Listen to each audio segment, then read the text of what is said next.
Welcome to Conversations from Stritch. Today is Thursday, April 16th. I'm Dr. David Livingston, president of Lewis University, and I'm joined by Dr. Christopher Sant, our provost and president-elect. Today is our annual celebration of service. Celebration of service is a long-standing tradition at Lewis University. This 2026 edition marks the 34th annual event. It's designed to publicly acknowledge employees who have reached service anniversaries, entered into retirement, or exemplified the LaSallian mission through exceptional service and leadership. It is both a recognition ceremony and a community-wide gathering for faculty and staff. So I hope if you, if you didn't remember about it, you've received many emails, try to switch your schedule around and join us at 3 o'clock this afternoon. It'll be a really great celebration of our colleagues. Registration is happening this week for fall semester, so make sure you get with your advisor if you haven't, you get your PIN, you get registered, all of that stuff. It's really valuable and you don't want to miss out on the time slot that you want for your class. If you wait till August, you're going to get the worst time slot, so get registered now. Yesterday was community hour. Of course, we have community hour every week. Featured mass, the community meal, a comedy improv, as well as the Provost Spring Address, which was awesome and I know will be available. It was recorded, so I highly recommend, if you weren't able to make it yesterday because you were doing something else, I highly recommend watching it. Chris did a great job. It was really interesting for me and I think really provocative for the future of the school. A couple other things that I just wanted to mention. Last week, we talked about at the show that we were going to have the President's Art Show Thursday night.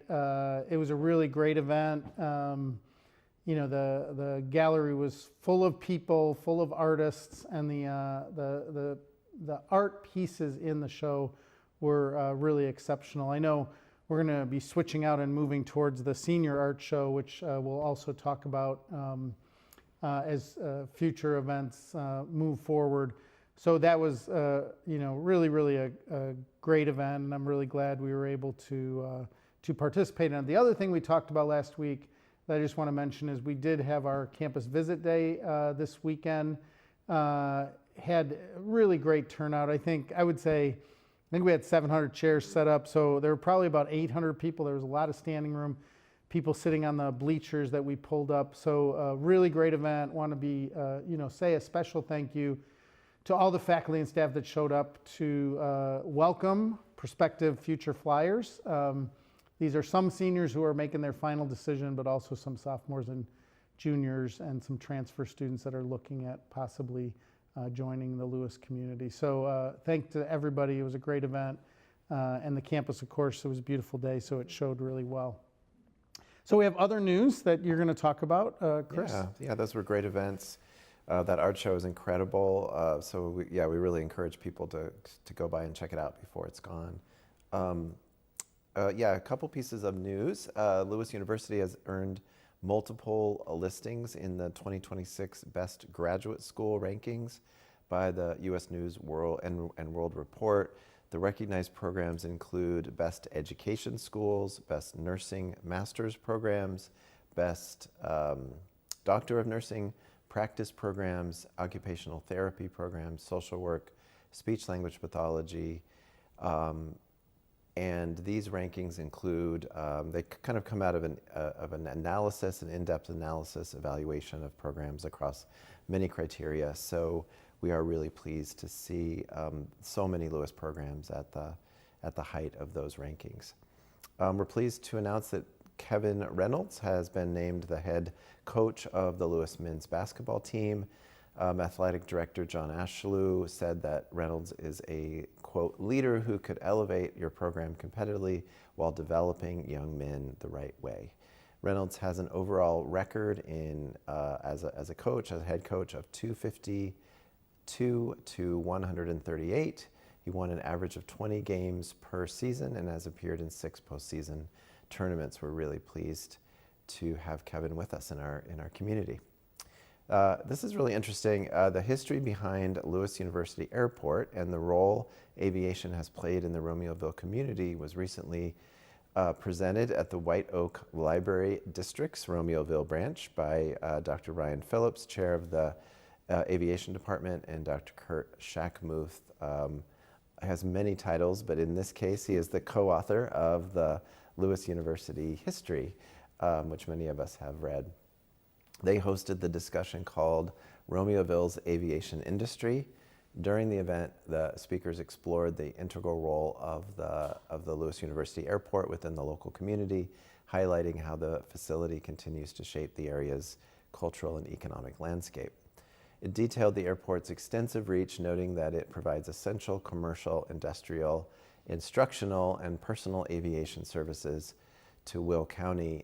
That just occurs to me that that would be a great presentation for our community here at Lewis, because I don't think we hear the planes, and we know that some of them are students flying, but I don't think many people know how vibrant that airport is beyond that in terms of its importance in the region. Additionally, the site serves a regional function as a reliever for O'Hare and Midway, although it's been owned by the Joliet Regional Port District since 1989. The speakers talked about how the history dates back to the 1930s when it first opened as the Lewis Holy Name School of Aeronautics. The Philip Lynch Theater presents the musical comedy Sister Act, running April 24th through 26th and April 30th through May 3rd. Featuring a cast of Lewis students, staff, faculty, and alumni, and special arrangements from the Music Theater International. Sister Act is based on the beloved 1992 film, which follows the disco singer Dolores Van Cartier, who is forced into hiding after witnessing a crime and discovers the power of community when joining a church choir. I really look forward to seeing that. So I feel like there's a lot going on. I'm planning on doing a lot over the next 3 days. Yes. So I hope other members of our community are planning the same. And yeah, there is a lot going on, and I'll tell you a little bit about what's going on. I'll just say about Sister Act. Joe and I are still trying to figure out which one of the nights or afternoons we're going to go. But it's one of those films that I have seen snippets of, like probably 50. Like if it's on and I scroll past it, it's one of those things I'll watch until the next commercial and then I move on because I've seen it so many times. But I'm looking forward to the play. I think it'll be great. So today, again, celebration of service. You'll see that on the screen there. Just again, we'd love to have you show up. There's an Alpha Psi Lambda study night. There's a candle making tonight, and I don't know what the movie is tonight. I'm sure it's not Sister Act, but Expanding Your Mind Accessibility Club is having a movie tonight. Tomorrow, there's an Accessibility Club meeting. We also have Lewis baseball against Missouri S&T, and then on the stadium turf, women's lacrosse will be playing Rockhurst. This weekend on Saturday, we have several things going on. But I do want to just mention that the Dia de Familia at St. Augustine College on the Argyle campus will be happening from 10 till about 2. So if you're in Chicago, if you want to swing by the campus, or if you know somebody that might take advantage of the St. Augustine campus and all that it has to offer in terms of both course possibilities, but other connections to the community, please come and show up there. Delta Sigma Pi volleyball tournament is happening on Saturday starting at 9, as you see on there. So lots of stuff going on. Sunday, Lewis softball will be hosting Missouri S&T, and women's lacrosse will be playing William Jewell. The men's lacrosse on Saturday, I do want to say that is senior night. Monday, lots going on again. I will be, you can see it on here. I'm doing a talk on the role of education in the kind of Catholic social teaching, understanding why education is so important as a part of a series. It's a Lenten series. We're out of Lent, but we're still doing it. So, and there's a bake sale. We're also out of Lent, so you can buy your favorite donut or baked good over at the bake sale and not feel as guilty. Bingo on Monday night. Tuesday, we also have the David Delahunty Awards. So those are for our athletes, student athletes. Asian American Association is PI and e-board. So I think this is the executive board. They're going to PI e-board members. Girl Who Code Hour is happening at 11 on Tuesday. And then the plenary talks for the celebration of scholarship, we'll talk a lot more about that today, are happening at 7 p.m. on Tuesday. Then on Wednesday, celebration of scholarship. Can't wait for that, and we'll have more to talk about with that. And then we do have some travel for our athletes, our student athletes. So track and field will be going to Bourbonnais for the Gibson Invitational. Men's and women's golf will be having the GLVC championships. That's exciting for them. You know, every time that the season wraps up, we get caught up in the end of the season. And the MIVA tournament for our men's volleyball team is also happening on Saturday. Softball will be away at St. Louis, at Missouri, St. Louis. And then on Wednesday, they'll be at Parkside in Kenosha, Wisconsin. So lots going on campus, Chris. As you said, and we mentioned, I think, especially these last maybe 4 weeks of, there's just so many things to celebrate. We're celebrating our student athletes. In the next week, we're celebrating our colleagues in terms of their retirements and their years of service.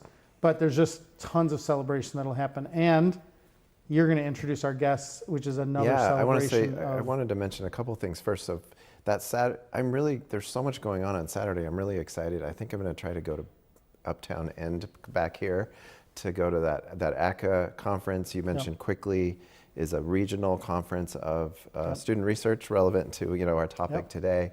Credible that Lewis is hosting that, and I think it's going to be really rich. The Ready to Fly event is my favorite event of the year. I'm not supposed to have favorites. I know I keep saying that. That is an event, a collaboration of occupational therapy and aviation, where families with students with developmental disabilities come and practice taking an air flight. So they go step by step when they're going to take their first flight. They practice what it's like to walk up to the counter. There's a simulated experience with that, dealing with just what it's like noise-wise at airports, and then of course getting on a plane and sitting and all that. It's really beautiful thing that we do. It's really for the community, but it's also a great collaboration of faculty in those two departments. Also, I find it fascinating and just makes me happy for some reason that bingo and throwing pies in people's faces are back in fashion after they used to be feels like it was in the 80s, 70s, right? I love how these things come around. Yes, there's just more and more of these pie in the face events every year. I am really excited to introduce our guests and have our focus topic for today. Just as a reminder, as always, if you want to email a question into the conversation, please do that at askus@louisu.edu down there on the bottom of the screen. And if you're watching on YouTube after we're done here live, please use the email and we can get a question to our guests still after that. So as we said, Celebration of Scholarship, our annual event highlighting the incredible scholarly work of our students, is now less than a week away. And our guests are the co-directors of Celebration of Scholarship. So we're joined by Dr. Mardy Philippian and Dr. Kari Stone. Dr. Philippian is a professor of English Studies at Lewis and is the current director of the Literature and Language program, while teaching courses on modern English literature, Shakespeare, and composition. He also researches disability and neurodiversity in the early modern period, exile studies, and the experiences of first-generation college students in the Shakespeare classroom. Dr. Stone is an associate professor in the chemistry department at Lewis. As a passionate advocate for undergraduate research, she actively shapes local and national policy framework discussions by serving as co-chair of the chemistry division of the Council on Undergraduate Research. So we're really excited that you're both here with us today. Thank you for joining us. It's just a pleasure to be with you and also to be talking about Celebration of Scholarship. Yes, thank you for the invitation. Yeah, of course. Great to be here. I really want to begin by just reminding our community a little bit about you as the co-directors and, kind of at it from your perspective as scholars and researchers. Maybe we'll start with you, Kari. Could you just tell us a little bit about what your research is? Yeah, so I am a professor in the chemistry department, and I have been mentoring undergraduate research for 17 years. It's one of my favorite things about this job, is being there when students have their aha moments. I'm passionate about undergraduate research, and to be honest, this event that we're talking about, this is my favorite event the whole year, and I'm so glad that I can be part of it and shape it. Yeah, that's great. And what do you teach? What are some of the classes that you teach? So I am a trained bioinorganic chemist, so I teach biochemistry, I teach inorganic physical chemistry. My research lately has involved studying antibiotic resistance and metalloenzymes. So. Nice. What courses? Like where do students find you as a teacher? So they're going to find me in biochemistry, and this year I am teaching physical chemistry. Nice. P-Chem, boy, that's a tough course. I was a chemistry major. I was just about to say, he's about to tell you he was a chemistry major. No, I was, but it's been We've 40 worked years, together a long time. I 40 knew it years, was and, coming. You knew it was coming. So, Marty, tell me about your research and maybe some of the classes you most enjoy teaching. Well, strangely, my research and the dynamics I try to create in the course are sort of chemistry related in a strange kind of sense. Don't ask me to do formulas on a whiteboard, but I'm very interested in the ways in which people find community, how they establish a sense of belonging, how they bond with other people, and the issues over which they take a sort of mutual or shared interest. So that has motivated my interest in disability studies, early modern neurodiversity studies, which is kind of the primary area that I work in of late, and then exile studies. What is exile studies? Tell us about that. So exile studies is a field of research that's inherently interdisciplinary. It draws on political science, history, economics, sociology. So it's a rich kind of hotbed of interconnected research topics that all center around this idea of displacement. And there are so many different ways in which people are displaced. You have obviously war causes displacement. That's the primary source of that. But then you can have folks who are historically part of a red line neighborhood. That's a kind of exilic experience where they're not integrated into the socioeconomic whole. So there are a number of ways to talk about this. Disability is also an identity category that marginalizes people historically. Sure.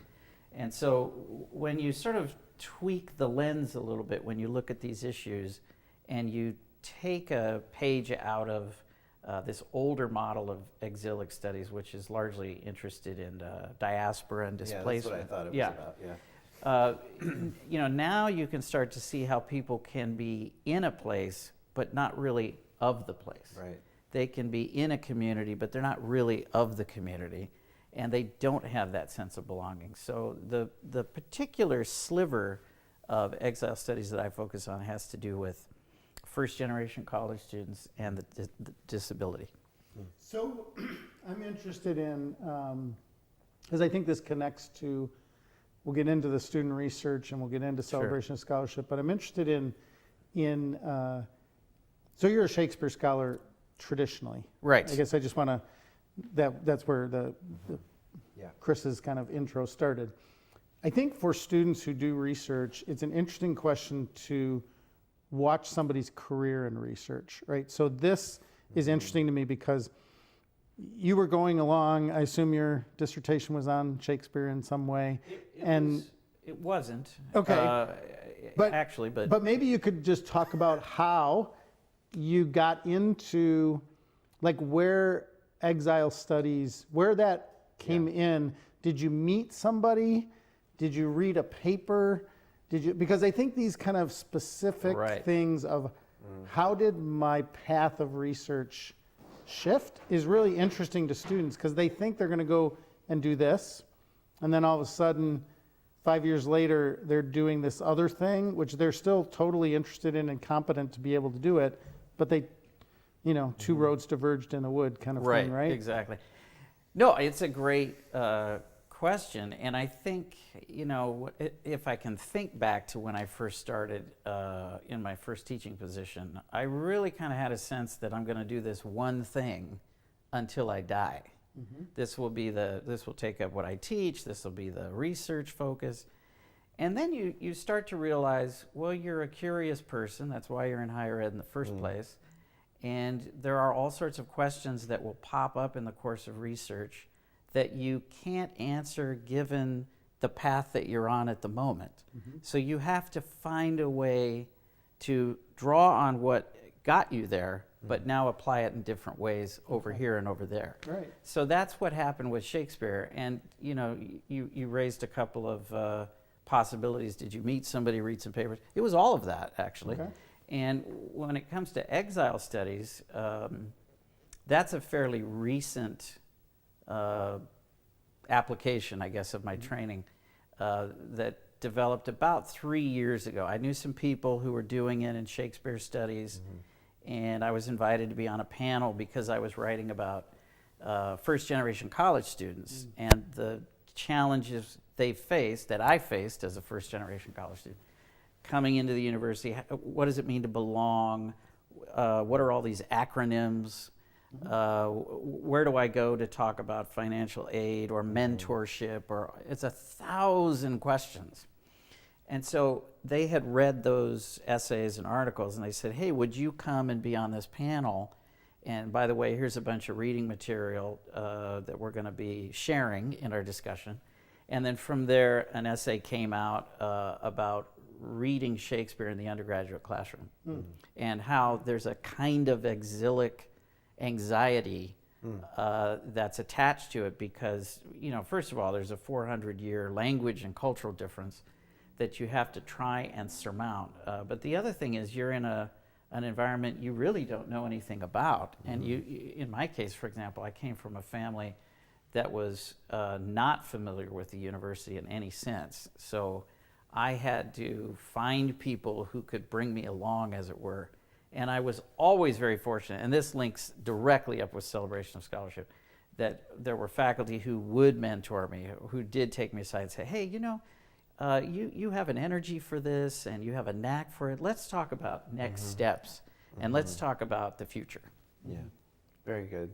So let's talk about Celebration of Scholarship. So let's begin with a technical question. What is it? What is Celebration of Scholarship? Celebration of Scholarship is a celebration of scholarship. That's But good. It is what it sounds like. It is what it sounds like. It is the title tells it all. But really, it really is a great venue for students to showcase all of the work that they've done, and it's incredible work, and that we as faculty and as mentors and all of the people involved, we get to see all of that and really celebrate what they're doing, and they get to celebrate amongst themselves what they're doing. I've mentored a lot of students for Celebration of Scholarship, and one thing that really almost always happens is they're so nervous to give their presentation, and then you know, the day later I ask them, you know, how did it go? What did you think? They say they loved it. Yeah. Yes, Of course. yes, they loved it because they had that sense of community, and there's no, you know, it's more people having conversations more than got you questions, which is what they automatically go to when they think about giving Interesting. presentations. You know, Right.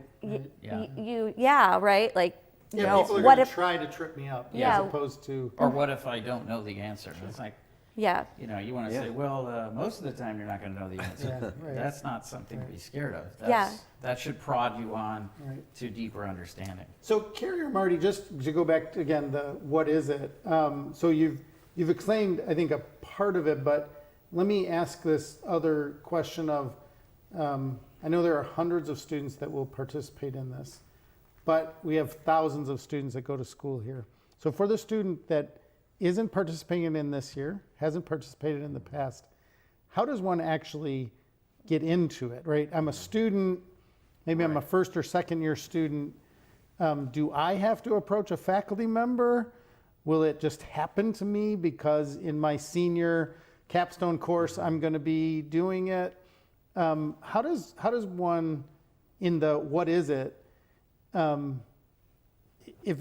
if I'm not involved in it this year and haven't been involved in the past, the what is it is, where do I go? Like it's an amorphous kind of thing, right? There's not a Celebration of Scholarship office. It's not like the registrar's office where I can walk in and say, I want to be in Celebration of Scholarship, right? So the what is it is also, where does it live, or how do I find my way into it if I'm a student?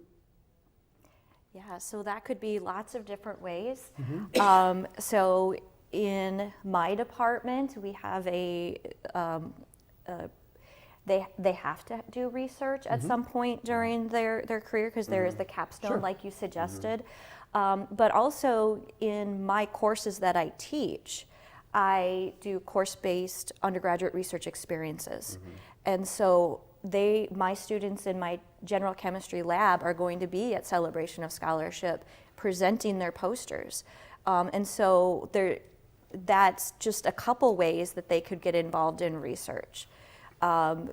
Faculty, engaging with faculty members during class is another way to get involved in research. Just showing that interest is really all it takes to get involved. So can you, maybe Mardy, you can talk a little bit about, so again, knowing that and being in the hard science as an undergrad, like you said, it's like you're doing it every day. You're doing these labs, you're doing this stuff all the time. It's a part of the nature of, but at Celebration of Scholarship, we move into the humanities, the social sciences, the fine arts. Right. So maybe you talk a little bit about that side of it. That is, I think when many people hear Celebration of Scholarship, they of course could say, yes, every discipline, but then we say, well, it's research, and then people tend to go to the hard sciences in their mind. I think it's not always, but Yeah, we I were think just looking at images of more traditionally. science poster presentations, Yeah, so research is obviously it's a very broad concept, but it's not obvious what forms it always takes, to your point. So yeah, I think in the popular understanding, research is a scientist with a pocket protector in a basement somewhere trying to save lives or whatever it is. And that is research, there's no question about it. But in the fine arts, let's say in music, let's say in theater, research takes the form of performance. Right. And that is Right. very different from the hard sciences. It is. So, how is that research would be the question. Well, let's say it's a play. Let's say it's a Shakespeare play. Every time that play is performed, it is a different play. The language is the same. The character names are the same. But the way in which it's staged, the way the set is designed, the way that the lighting is orchestrated, the way that the performers choose to deliver the language of the lines, these are all unique interpretive uses of the originary play text.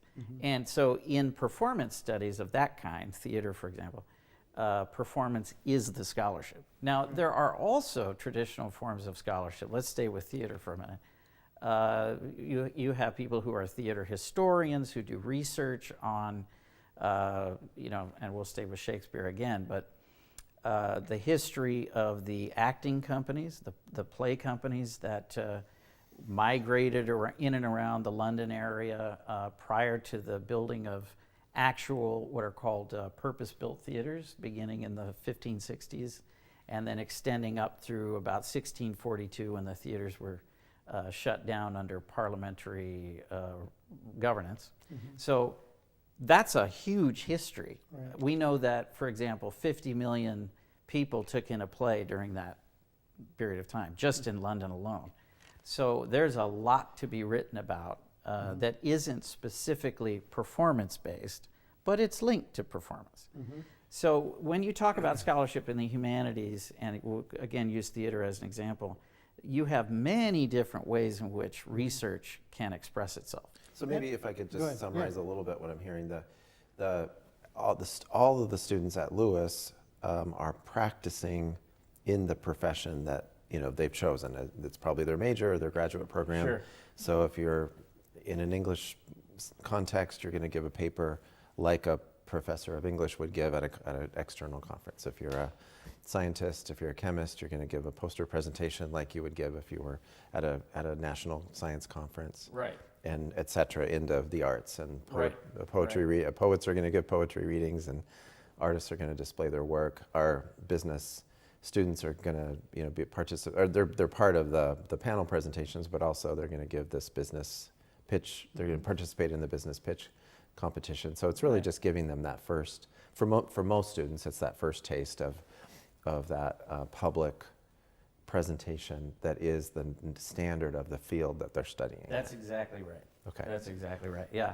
And students, when they declare a major, maybe aren't thinking about research necessarily. They're thinking about career and interesting coursework and meeting some faculty who maybe will become mentors to them. And research is something they have to discover. And so depending, as you say, depending on what their major is, they will be introduced to forms of research that are fairly diverse in that world.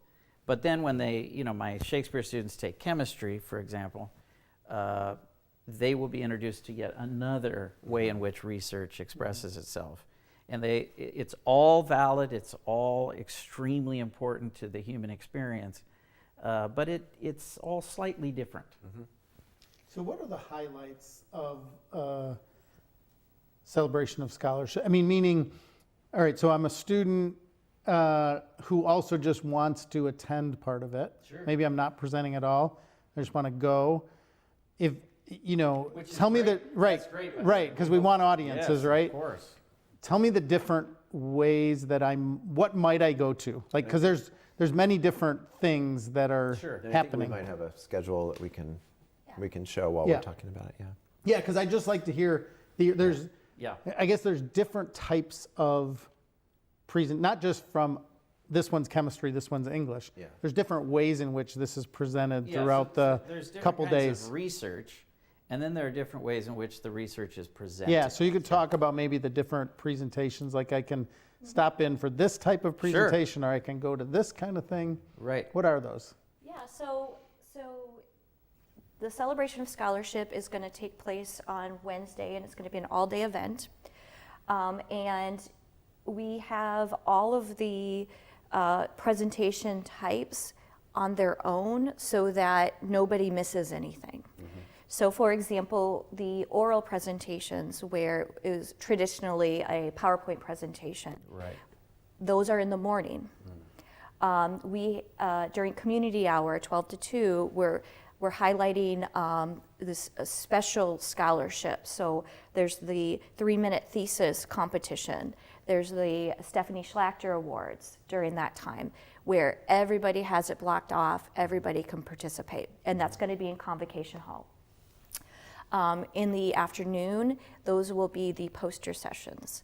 That is where students print a poster and then they talk about their results. And I guess I forgot to mention that during those oral presentations, there's also some panel discussions at that time. And so everybody has something that they can do. And, Right. and there's not conflicting schedules this year, which I really like. So that if took I, some doing. it took some doing. It really, it makes for a really long day. it does. But I think it's important because there may be students that want to see those oral presentations, but they also want to see some of those poster sessions. Sure. In the past, Right. they had gone on at the same time, and it was a little bit hard to get to everything that you wanted to. And, So, and we had this goal, actually, when we started together last fall as new co-chairs, we really wanted to set up the schedule, the event schedule, so that if somebody, let's say, is an English major, but doesn't understand what goes on in physics or in terms of research, they would have the freedom to go and not miss something in their home discipline. Right. And I really encourage students, you know, those of you who are watching this, if you don't know what research looks like in a field, well, after you've given your presentation or seen a friend give theirs, you should go and seek out some poster or a panel that presents you with a new way of sharing information, and you will learn how it's done. Yeah.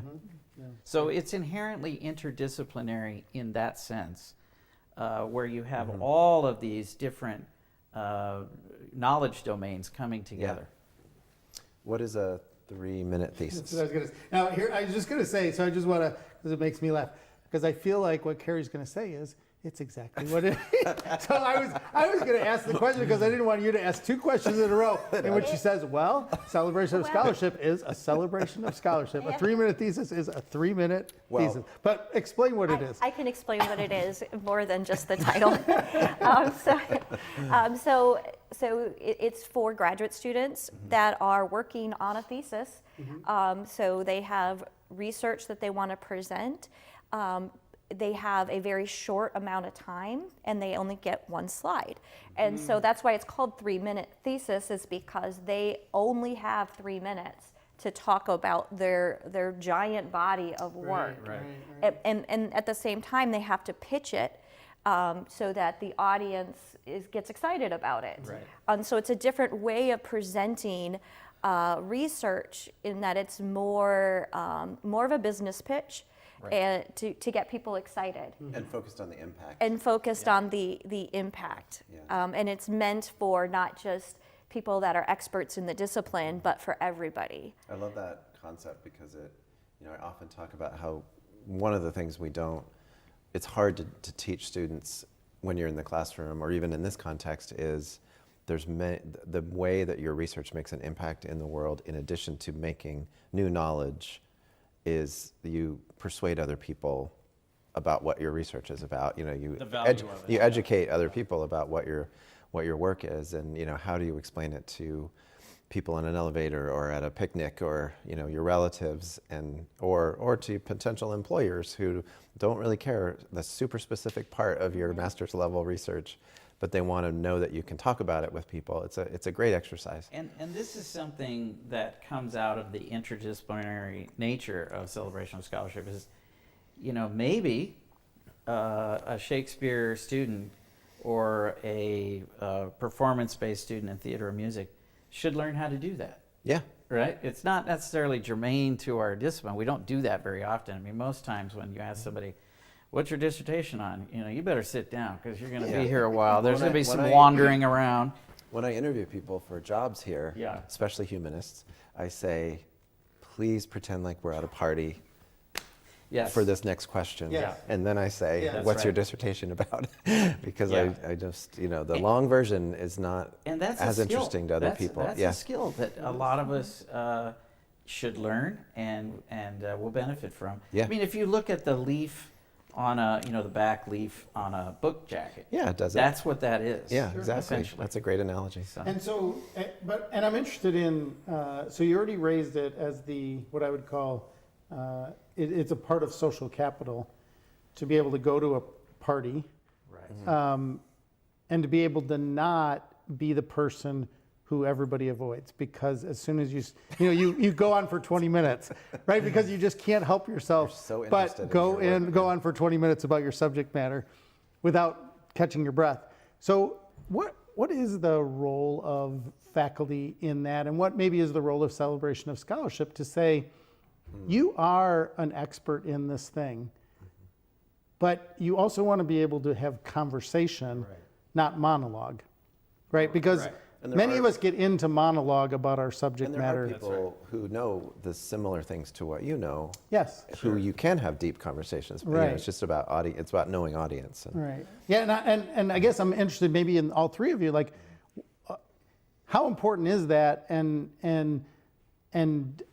I guess, what does celebration of scholarship add to it in terms of, I guess, creating a graduate? You know, we have all these university-based outcomes. We have outcomes for individual courses, outcomes for a major.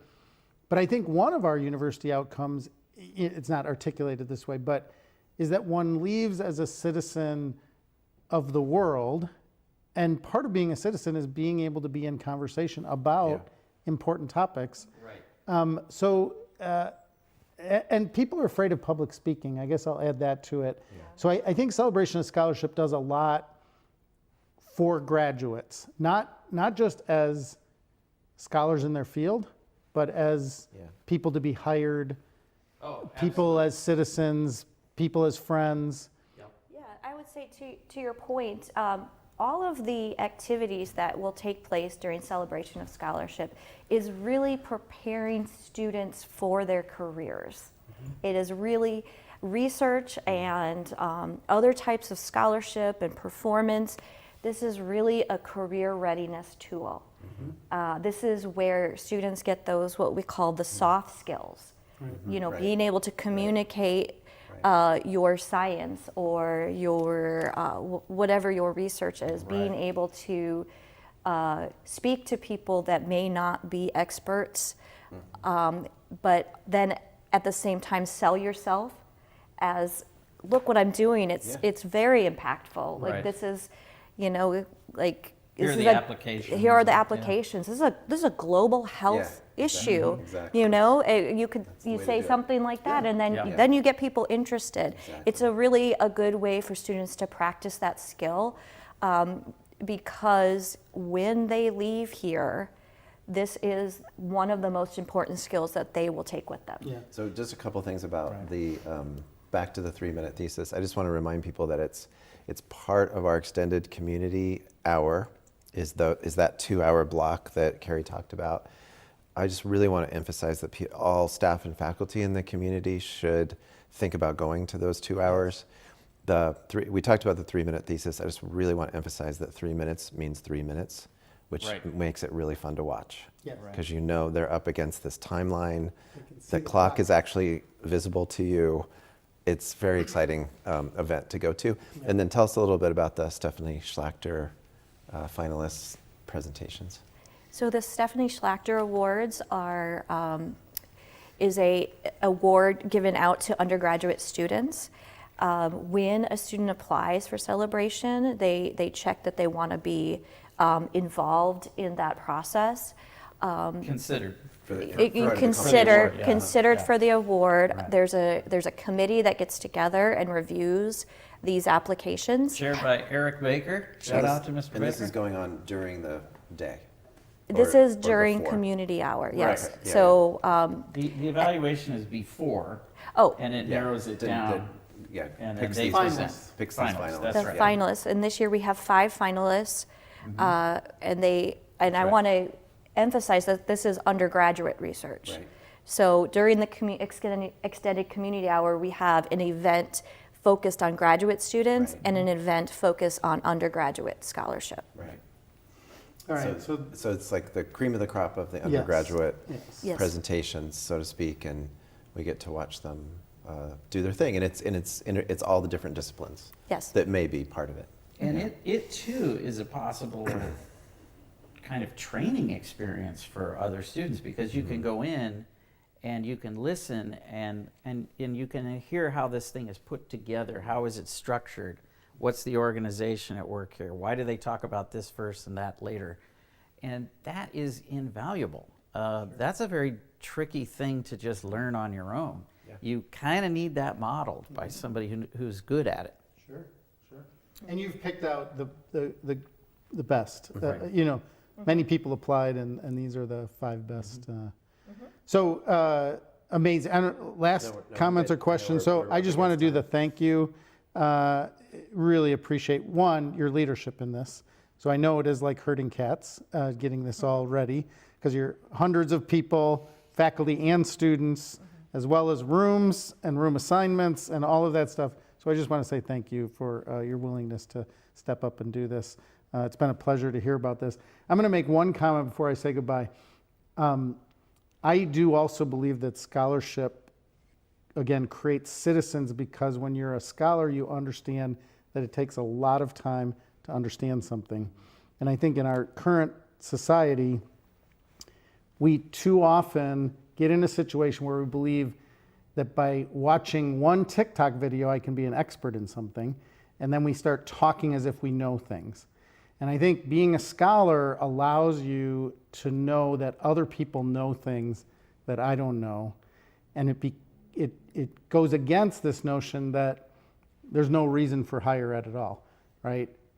When we become scholars of an area, we respect other scholars of other areas.